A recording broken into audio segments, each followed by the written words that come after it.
നമസ്കാരം. ഒരു ഇടയബാലനെ ഇസ്രായേലിൻ്റെ രാജാവായി തിരഞ്ഞെടുത്ത വിശുദ്ധ ബൈബിളിൽ പ്രതിപാദിച്ചിട്ടുള്ള ഒരു സംഭവകഥ നിങ്ങളുമായി പങ്കുവെക്കുകയാണ്.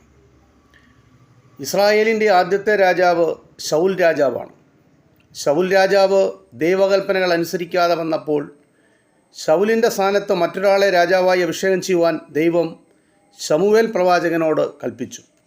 യഹോവ ശമൂവേൽ പ്രവാചകനോട് കൽപ്പിച്ചു, ശൗലിനെക്കുറിച്ച് ദുഃഖിച്ചുകൊണ്ട് നീ എത്ര നാൾ കഴിയും? ഇസ്രായേലിൻ്റെ രാജാവായി അയാൾ ഇരിക്കുന്നത് എനിക്കിഷ്ടമല്ല. ശൗലിൻ്റെ സ്ഥാനത്ത് രാജാവാകുവാൻ ബേത്ലഹേമിലെ ശീശായുടെ മക്കളിൽ ഒരാളെ ഞാൻ തിരഞ്ഞെടുത്തിരിക്കുന്നു.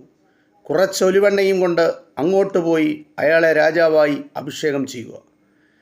ഞാൻ എങ്ങനെ അത് ചെയ്യും? ശമൂവേൽ പ്രവാചകൻ ദൈവത്തോട് ചോദിച്ചു. ശൗൽ അതിനെക്കുറിച്ച് കേട്ടാൽ എന്നെ കൊന്നുകളയും. അതിന് യഹോവ മറുപടിയായി, നീ ഒരു കാളക്കുട്ടിയെയും കൂടെ കൊണ്ടുപോവുക. നീ യഹോവയ്ക്കൊരു യാഗം കഴിക്കാൻ വന്നതാണെന്ന് എല്ലാവരും അറിയും. ആ യാഗത്തിലേക്ക് ശീശായിയെയും ക്ഷണിക്കുക. നീ ചെയ്യേണ്ടത് ഞാൻ അവിടെ വെച്ച് കാണിച്ചു തരാം. രാജാവായി നീ അഭിഷേകം ചെയ്യേണ്ട ആളിനെയും കാണിച്ചു തരാം എന്ന് യഹോവ ശമൂവേൽ പ്രവാചകനോട് പറഞ്ഞു.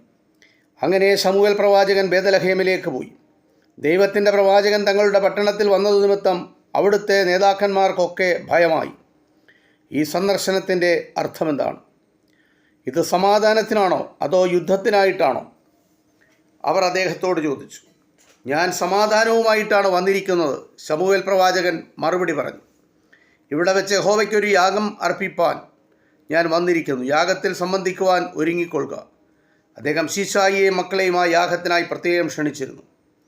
അവരെല്ലാം എത്തിച്ചേർന്നു. ശീശായിയുടെ മകൻ ഏലിയാവും ആ കൂട്ടത്തിലുണ്ടായിരുന്നു. അവനായിരിക്കും രാജാവാകാൻ ദൈവത്താൽ തിരഞ്ഞെടുക്കപ്പെട്ടയാൾ എന്ന് ശമൂവേൽ പ്രവാചകൻ ചിന്തിച്ചു. എന്നാൽ ദൈവം ശമൂവേലിനോട്, അയാൾ എത്ര ഉയരമുള്ളവനാണെന്നോ സൗന്ദര്യമുള്ളയാളാണെന്നോ നോക്കേണ്ട. അയാളെ എനിക്ക് വേണ്ട. ഞാൻ ചിന്തിക്കുന്നത് മനുഷ്യനെ പോലെയല്ല. മനുഷ്യൻ പുറമേ ഉള്ളത് കാണുന്നു, ഞാൻ ഹൃദയം കാണുന്നു എന്ന് യഹോവ ശമൂവേൽ പ്രവാചകനോട് പറഞ്ഞു.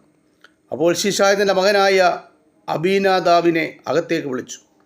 എന്നാൽ ശമൂവേൽ, ദൈവം ഇവനെയും തിരഞ്ഞെടുത്തിട്ടില്ല എന്ന് പറഞ്ഞു. അപ്പോൾ ശീശായി ശമ്മയെ കൊണ്ടുവന്നു. ഇല്ല, കർത്താവ് ഇയാളെയും തിരഞ്ഞെടുത്തിട്ടില്ല എന്ന് ശമൂവേൽ പറഞ്ഞു.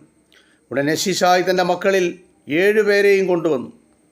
ഇവരിൽ ആരെയും യഹോവ തിരഞ്ഞെടുത്തിട്ടില്ല എന്ന് ശമൂവേൽ പറഞ്ഞു. എന്നിട്ട് ചോദിച്ചു, നിനക്ക് ഇനിയും മക്കളുണ്ടോ? ശീശായി അപ്പോൾ പറഞ്ഞു, ഏറ്റവും ഇളയവൻ കൂടിയേ ഇനിയുള്ളൂ. പക്ഷേ അവൻ ആടുകളെ തീറ്റുവാൻ പുറത്തു പോയിരിക്കുകയാണ്. അവനെ വരുത്തുക. ശമൂവേൽ പ്രവാചകൻ